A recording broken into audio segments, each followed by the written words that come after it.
ನಟಿ ಕಾವ್ಯ ಗೌಡ ಮನೆಯಲ್ಲಿ ಅಲ್ಲೋಲ ಕಲ್ಲೋಲವೇ ಸೃಷ್ಟಿಯಾಗ್ತಾ ಇದೆ. ಈ ಸಂಬಂಧವಾಗಿ ಈಗಾಗಲೇ ಕೂಡ ಕಂಪ್ಲೇಂಟ್ ಅನ್ನ ನೀಡಲಾಗಿರುವುದು. ಇನ್ನು ಕಾವ್ಯ ಗೌಡ ಅವರ ಅಕ್ಕ ಮಾತನಾಡ್ತಿದ್ದಾರೆ. ಏನ್ ಮಾತನಾಡ್ತಿದ್ದಾರೆ ನೋಡಿ. ಸೊ ಹಾಗಾಗಿ ಅದಾದ್ಮೇಲೆ ಅಲ್ಲಿಂದ ಬಂದು ಡೈರೆಕ್ಟ್ ನಾವು ಪೊಲೀಸ್ ಸ್ಟೇಷನ್ ಕಂಪ್ಲೇಂಟ್ ಮಾಡಿರೋದು.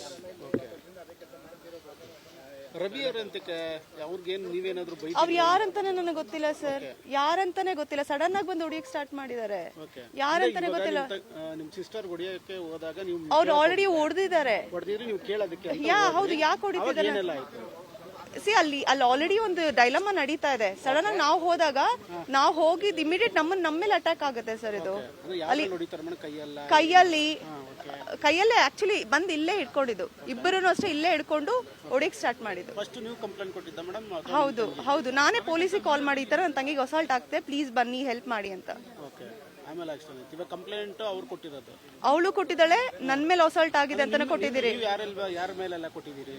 ರವಿ ಮೇಸ್ಟ್ರು, ನಂದೀಶ್, ಪ್ರೇಮ, ಅವ್ರ 3 ಜನದ ಮೇಲೆ. ಬಿಕಾಸ್ ಅವ್ರ 3 ಜನನು ಅಟ್ಯಾಕ್ ಮಾಡಿದ್ದಾರೆ. ಹೌದು.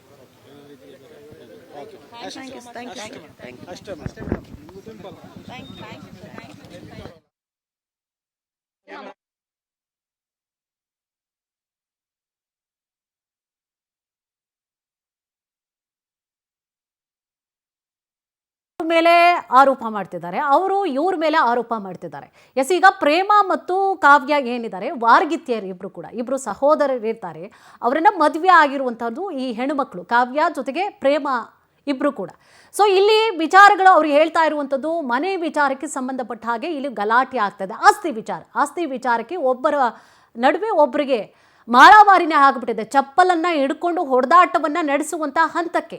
ಒಂದು ಕಡೆ ಪ್ರೇಮ ಹೇಳ್ತಾ ಇದ್ದಾರೆ, ನನ್ನ ತಂಗಿಯ ಮೇಲೂ ಕೂಡ ಬಟ್ಟೆ ಬಿಚ್ಚಿ ಕೊಲೆ ಮಾಡ್ತೀನಿ, ರೇಪ್ ಮಾಡ್ತೀನಿ ಅಂಥೇಳಿ ಅಂಥೇಳಿ ಒಂದು ಕಡೆ ಪ್ರೇಮ ಹೇಳ್ತಾ ಇದ್ದಾರೆ. ಆಕೆ ಬಂದು ಮೊದಲನೇ ಮಗನ ಹೆಂಡತಿ, ಇಬ್ಬರು ಗಂಡು ಮಕ್ಕಳಿದ್ದಾರೆ. ಅದರಲ್ಲಿ ಸೋಮಶೇಖರ್ ಏನಿದ್ದಾರೆ ನಟಿ ಕಾವ್ಯ ಅವರ ಗಂಡ, ಎರಡನೇವರಾಗಿರ್ತಾರೆ, ಎರಡನೇ ಮಗ ಅವರು. ಮೊದಲನೇವ್ರು ಏನು ಪ್ರೇಮ ಮೊದಲನೇ ಸೊಸೆ ಆಗಿರ್ತಾರೆ. ಸೊ ಅವ್ರು ಏನು ಆರೋಪ ಮಾಡ್ತಿದ್ದಾರೆ ಅಂದರೆ, ನನ್ನ ತಂಗಿ ಮೇಲೆ ಹೊಡಿಲಿಕ್ಕೆ ಬಂದರು, ಕೊಲೆ ಬೆದರಿಕೆ ಹಾಕಿದ್ರು, ಜೊತೆಗೆ ಬಟ್ಟೆ ಬಿಚ್ಚಿ ರೇಪ್ ಮಾಡ್ತೀನಿ ಅಂತ ಹೇಳಿದ್ರು ಅಂತ ಹೇಳಿ ಪ್ರೇಮ ಅವ್ರು ಹೇಳ್ತಿದ್ದಾರೆ. ಜೊತೆಗೆ ಅವ್ರ ತಮ್ಮ ಕೂಡ ಮಾತನಾಡಿದ್ರು. ಅವ್ರ ತಮ್ಮನೂ ಕೂಡ ನಟಿ ಅಂತ ಅಂದ್ಕೊಂಡು ಹಿಂಗೆಲ್ಲ ಪಬ್ಲಿಸಿಟಿ ಮಾಡ್ಕೊಳ್ಳೋದಲ್ಲ ಅಂತ ಹೇಳಿ ಅವ್ರ ತಮ್ಮ ಮಾತನಾಡ್ತಾರೆ. ಈ ಕಡೆ ನೋಡಿದ್ರೆ ಕಾವ್ಯ ಗೌಡ ನನ್ನನ್ನು ರೇಪ್ ಮಾಡ್ತೀನಿ ಅಂತ ಹೇಳಿ ಹೇಳ್ತಾರೆ. ಜನ ಇದನ್ನು ಸುಮ್ಮನೆ ನೋಡ್ತಾರಾ? ನಿಮ್ಮ ಮನೆಗಳಲ್ಲೂ ಹಿಂಗೆ ಆಗಿದ್ರೆ ಸುಮ್ಮನೆ ಬಿಟ್ಬಿಡ್ತಾರಾ? ಏನು ಮಾಡ್ತಾರೆ, ಗಂಡ ಹೆಂಗೆ ರಿಯಾಕ್ಟ್ ಮಾಡ್ತಾರೆ ಅವರು ಅಂಥೇಳಿ ಅವ್ರು ಹೇಳ್ತಾ ಇದ್ದಾರೆ. ಅಂದರೆ ಒಬ್ರಿಗೊಬ್ರು ಇಲ್ಲಿ ರಿಯಾಕ್ಟ್ ಮಾಡ್ತಾ ಇದ್ದಾರೆ, ಪ್ರತಿಕ್ರಿಯೆ ಕೊಡ್ತಿದ್ದಾರೆ. ಬಟ್ ಇಲ್ಲಿ ಯಾರು ತಪ್ಪಿದೆ, ಯಾತಕ್ಕೋಸ್ಕರ ಆಗಿರುವಂಥದ್ದು ಈ ವಿಚಾರ, ಯಾರ ಮೇಲೆ ಹಲ್ಲೆ ಮಾಡಿದ್ದಾರೆ, ಈ ಸಂಬಂಧವಾಗಿ ಪೊಲೀಸರು ಕೂಡ ತನಿಖೆ ನಡೆಸ್ತಾ ಇದ್ದಾರೆ. ಇವ್ರು ಕೇಳಿದ್ರೆ ಇವ್ರು ಹಿಂಗಂದ್ರು ಅಂತಾರೆ, ಅವ್ರು ಕೇಳಿದ್ರೆ ಅವ್ರು ಹಿಂಗಂದ್ರು, ಅವ್ರು ಹಿಂಗೆ ಹೊಡೆಯಕ್ಕೆ ಬಂದರು ಅಂತೇಳಿ ಒಬ್ರಿಗೊಬ್ರು ಆರೋಪವನ್ನು ಮಾಡ್ತಾ ಇದ್ದಾರೆ. ಈಗ ಪೊಲೀಸರು ಕೂಡ ತನಿಖೆ ನಡೆಸ್ತಾ ಇದ್ದಾರೆ, ಗೊತ್ತಾಗುತ್ತೆ ಯಾರು ತಪ್ಪಿದೆ ಅಂಥೇಳಿ. ಹೆಚ್ಚಿನ ಡೀಟೇಲ್ಸನ್ನು ಕೂಡ ನೀಡ್ತಾ ಹೋಗ್ತಾರೆ ನಮ್ಮ ಪ್ರತಿನಿಧಿ ವೆಂಕಟೇಶ್. ಎಸ್, ಈಗ ವೆಂಕಟೇಶ್ ಇವರೆಲ್ಲರೂ ಮಾತನಾಡಿರುವಂಥದ್ದನ್ನ ಕೇಳಿಸ್ಕೊಂಡ್ರೆ ಈಗ ಯಾರು ತಪ್ಪಿದೆ ಅಂತ ಹೇಳಿ ಗೊತ್ತಾಗ್ತಾ ಇಲ್ಲ. ಈಗ ಪೊಲೀಸರ ತನಿಖೆ ಎಲ್ಲಿವರೆಗೂ ಕೂಡ ಬಂದಿದೆ, ಏನಿದೆ ಕಂಪ್ಲೀಟ್ ಮಾಹಿತಿ?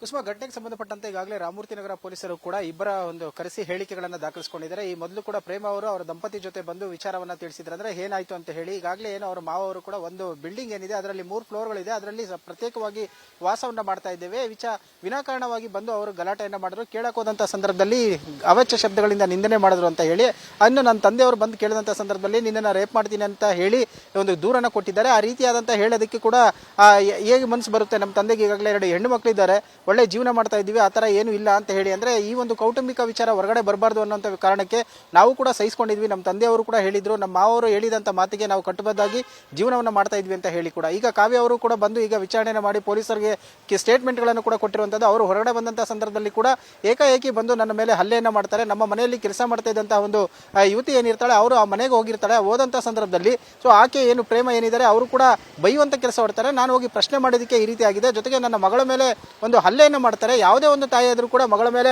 ಹಲ್ಲೆ ಮಾಡಿದಾಗ ಪ್ರಶ್ನೆ ಮಾಡುವಂಥದ್ದು ಕೂಡ ಸಹಜ. ಅದನ್ನ ಕೇಳಿದ್ದಕ್ಕೆ ಈ ರೀತಿಯಾಗಿ ರಂಪಾಟವನ್ನು ಮಾಡಿದ್ರು, ಮನೆಗೆ ಬಂದು ಗಲಾಟೆಯನ್ನು ಮಾಡಿದ್ರು. ನಾನು ಆಸ್ತಿ ವಿಚಾರವಾಗಿ ಈ ರೀತಿಯಾಗಿ ಮಾಡ್ತಿದ್ದೀನಿ ಅಂತ ಹೇಳಿ ಒಂದು ಪ್ರಚಾರವನ್ನು ಮಾಡ್ತಾ ಇದ್ದಾರೆ. ಅದ್ರ ಬಗ್ಗೆ ನನಗೆ ಯಾವುದೇ ರೀತಿಯಾದಂತಹ ಒಂದು ಕೇರ್ ಮಾಡ್ಕೊಳ್ಳೋದಿಲ್ಲ ನಾನು. ಕಾರಣ ಏನಂತ ಹೇಳಿದ್ರೆ, ನನ್ನ ಗಂಡನ ಏನು ಆರೋಗ್ಯ ಎಷ್ಟು ಮುಖ್ಯವೋ ನನಗೂ ಅಷ್ಟೇ ಮುಖ್ಯ. ಹಾಗಾಗಿ ಅವರ ಆಸ್ತಿಯನ್ನು ಕೇಳೋದ್ರಲ್ಲಿ ತಪ್ಪೇನಿಲ್ಲ. ಆದರೆ ನಾನು ಆಸ್ತಿ ವಿಚಾರವಾಗಿ ಎಲ್ಲೂ ಕೂಡ ಮಾತಾಡಲಿಲ್ಲ ಅಂತ ಕೂಡ ಹೇಳಿರುವಂಥದ್ದು.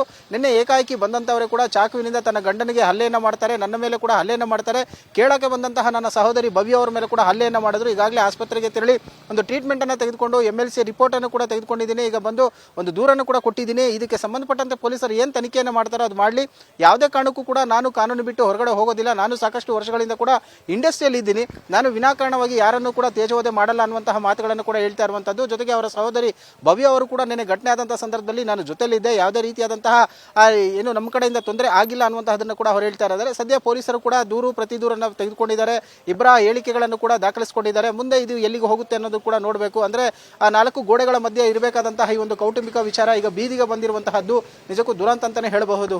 ಕುಸುಮ, ಎಸ್, ಈಗ ಇದು ಆಸ್ತಿ ವಿಚಾರವೇ ಆಗಿದ್ರೆ ಕೋರ್ಟ್ ಮೂಲಕವಾಗಿ ತಗೋಬಹುದಾಗಿತ್ತು. ಈಗ ಅವ್ರ ಮನೇಲೇ ಇದ್ರು ಅಂತಂದ್ರು ಕೂಡ ಕೋರ್ಟ್ ಮೂಲಕವಾಗಿ, ಈಗ ಸ್ವಯಾರ್ಜಿತ ಆಗಿದ್ರು ಕೂಡ ಪಿತ್ರಾರ್ಜಿತ ಆಗಿದ್ರು ಕೂಡ ಕೋರ್ಟ್ ಮುಖಾಂತರವಾಗಿ ತಗೊಳ್ಳೋದನ್ನ ಬಿಟ್ಟು ಒಬ್ರಿಗೊಬ್ರು ಯಾಕೆ ಈ ರೀತಿಯಾಗಿ ಮಾರಾಮಾರಿಯನ್ನ ಮಾಡಿಕೊಂಡ್ರು?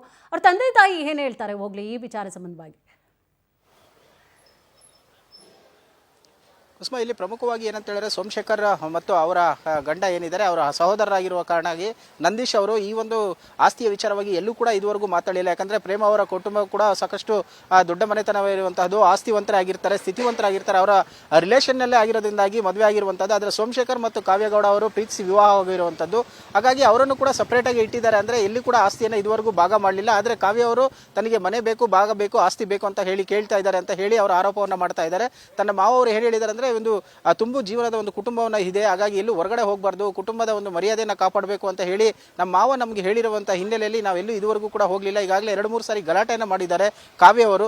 ಆದ್ರೂ ಕೂಡ ನಾವು ಸಹಿಸಿಕೊಂಡು ಹೋಗ್ತಾ ಇದ್ದೇವೆ. ಪ್ರತ್ಯೇಕವಾಗಿ ಒಂದೇ ಬಿಲ್ಡಿಂಗ್ ಇದ್ರೂ ಕೂಡ ಪ್ರತ್ಯೇಕವಾಗಿ ವಾಸವನ್ನ ಮಾಡ್ತಾ ಇದ್ದೇವೆ. ಅವರಷ್ಟಿಗೆ ಅವರು ಇದ್ದಾರೆ. ಆದರೆ ಆಸ್ತಿ ವಿಚಾರವಾಗಿ ಈ ರೀತಿಯಾಗಿ ಮಾಡ್ತಾ ಇದ್ದಾರೆ. ಇರುವಂತಹ ಆಸ್ತಿ ಕೂಡ ಅವರ ಸಹೋದರರಿಗೆ ಸೇರಿರುವಂತದ್ದು. ಅಂದ್ರೆ ತನ್ನ ಗಂಡ ನಂದೀಶ್ ಮತ್ತು ಸೋಮಶೇಖರ್ ಏನಿದ್ದಾರೆ ಅವರಿಗೆ ಸೇರುತ್ತೆ. ಆದರೆ ಕಾನೂನು ಪ್ರಕಾರ ಯಾರಿಗೆ ಏನು ಬರಬೇಕು ಅನ್ನೋದನ್ನು ಕೂಡ ಅವ್ರು ಮಾಡ್ತಾರೆ. ಅದನ್ನ ಬಿಟ್ಟು ಈ ರೀತಿಯಾಗಿ ಗಲಾಟೆ ಮಾಡ್ತಾ ಇರುವಂತದ್ದು ಎಷ್ಟರ ಮಟ್ಟಿಗೆ ಸರಿ ಅನ್ನುವಂತಹ ಪ್ರೇಮ ಅವರು ಕೂಡ ಪ್ರಶ್ನೆ ಮಾಡ್ತಾ ಇರುವಂತದ್ದು. ಆದರೆ ಕಾವ್ಯ ಅವರು ಕೇಳುವಂತಹದ್ರಲ್ಲಿ ತಪ್ಪೇನಿದೆ, ಏನು ಕಾನೂನು ಹೋರಾಟವನ್ನು ಮಾಡಬೇಕು ಅದನ್ನ ಮಾಡ್ತೀನಿ ಅಂತ ಹೇಳ್ತಾ ಇರುವಂತದ್ದು. ಕುಸುಮ, ನಿರ್ಧಾರವನ್ನ ಏನ್ ತಗೊಳ್ಬಹುದು ಹೋಗ್ಲಿ? ಈಗ ಮಕ್ಕಳುಗಳು ಕಣ್ಮುಂದೆನೆ ಜಗಳ ಆಡ್ತಾ ಇದ್ದಾರೆ. ಸೊ ಅವ್ರ ತಂದೆ ಒಂದು ಗಟ್ಟಿ ನಿರ್ಧಾರ ಮಾಡಬೇಕು, ಇಲ್ಲ ಆಸ್ತಿ ಡಿವೈಡ್ ಮಾಡಬೇಕು, ಇಲ್ಲ ಅಂತಂದ್ರೆ ಹಿಂಗೆ ಅಣ್ಣ ತಮ್ಮದ್ರು ಜಗಳ ಆಡ್ತಿರ್ತಾರೆ. ಸೊ ಈ ಗಟ್ಟಿ ನಿರ್ಧಾರ ಮಾಡುವಂತಹ ಸಾಧ್ಯತೆಗಳು ಇದೆಯಾ? ಕುಸುಮ, ಇದುವರೆಗೂ ಕೂಡ ಅವ್ರ ತಂದೆಯವರು ಎಲ್ಲೂ ಕೂಡ ಮಾತನಾಡಿಲ್ಲ. ಕಾರಣ ಏನಂತ ಹೇಳಿದ್ರೆ ಈಗಾಗಲೇ ಇರುವಂತಹ ಸಂಪಾದನೆ ಮಾಡಿರುವಂತಹ ಆಸ್ತಿ ಏನಿದೆ ಅದನ್ನೆಲ್ಲವೂ ಕೂಡ ಡಿವೈಡ್ ಅನ್ನ ಮಾಡಿದ್ದಾರೆ. ಅಂದ್ರೆ ಅಧಿಕೃತವಾಗಿ ಯಾರಿಗೂ ಎಷ್ಟು ಸೇರ್ಬೇಕು ಪಾಲು ಅನ್ನೋದನ್ನು ಕೂಡ ಎಲ್ಲೂ ಮಾಡಲಿಲ್ಲ. ಆದರೆ ಇರುವಂತದ್ರಲ್ಲಿ ಮಕ್ಕಳಿಗೆ ಏನು ಸಮಸ್ಯೆ ಇಲ್ಲ ಅನ್ನುವಂಥದ್ದನ್ನು ಕೂಡ ಗೊತ್ತಾಗ್ತಾ ಇದೆ. ಆದರೆ ತಾನು ಬೇರೆ ಪ್ರತ್ಯೇಕವಾಗಿ ವಾಸ ಮಾಡಬೇಕು, ತನ್ನ ಐಷಾರಾಮಿ ಬದುಕಿಗೆ ಈ ರೀತಿಯಾಗಿ ಬೇಕು ಅಂತ ಹೇಳಿ ಕಾವ್ಯ ಅವರು ಹಠ ಮಾಡಿ ಈ ರೀತಿಯಾಗಿ ಮಾಡ್ತಾ ಇದ್ದಾರೆ ಅಂತ ಹೇಳ್ತಾ ಇರುವಂತದ್ದು. ಆದರೆ ಅವರ ಮಾವ ಅವರು ಇದುವರೆಗೂ ಕೂಡ ಹೊರಗಡೆ ಬಂದು ಎಲ್ಲೂ ಕೂಡ ಮಕ್ಕಳ ಜಗಳ ಆಗಿರ್ಬೋದು, ಸೊಸೆಯರ ಬಗ್ಗೆ ಆಗಿರ್ಬೋದು ಏನನ್ನು ಕೂಡ ಹೇಳ್ತಾ ಇಲ್ಲ. ಸೊ ಮುಂದೆ ಇವರು ಯಾವ ರೀತಿಯಾಗಿ ಕ್ರಮವನ್ನು ತೆಗೆದುಕೊಳ್ತಾರೆ ಅನ್ನೋಂಥದ್ದನ್ನು ಕೂಡ ನೋಡಬೇಕಾಗಿರುವಂಥದ್ದು. ಕುಸುಮ, ಎಲ್ಲ ಡೀಟೇಲ್ಸ್ಗಾಗಿ